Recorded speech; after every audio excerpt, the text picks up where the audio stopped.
In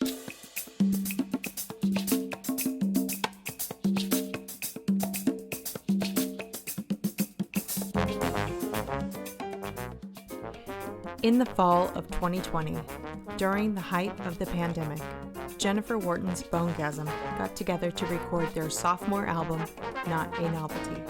Here is their story. My name is Jennifer Wharton, and I play the bass trombone. So right before the shutdown, I was awarded a grant by the New York Foundation of the Arts Women's Fund, and it has been crucial to helping us get here. If it hadn't been for that, I would have made that album happen, but probably would have had to wait. And to be honest, if I didn't have this to work on, I would have gone crazy because I lost my entire income. My husband lost his entire income.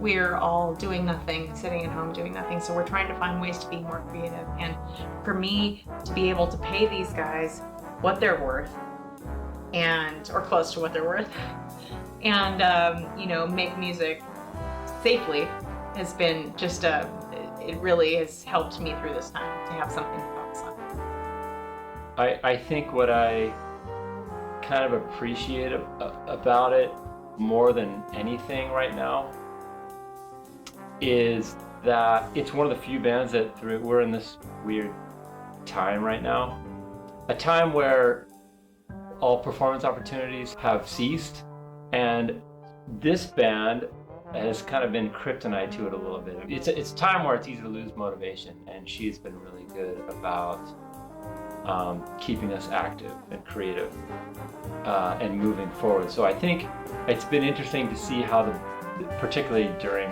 COVID, how the band has evolved and changed by way of kind of remotely recording things. We even had like a pre-process since we couldn't really meet a lot to rehearse under the circumstances. We were recording things and sending stuff to each other. So, it was another way to check, what we're doing out, get a closer idea of, what the other, members of the band are doing.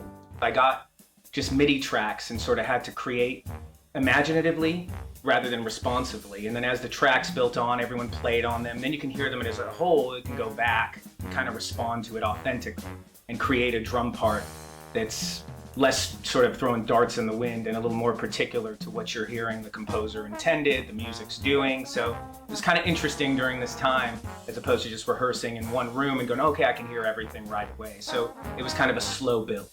You get more comfortable with how to blend with the different instruments and how to maybe accompany some of the different soloists, what the kind of vibe and sound is to make four trombones sound, like they're featured but supported.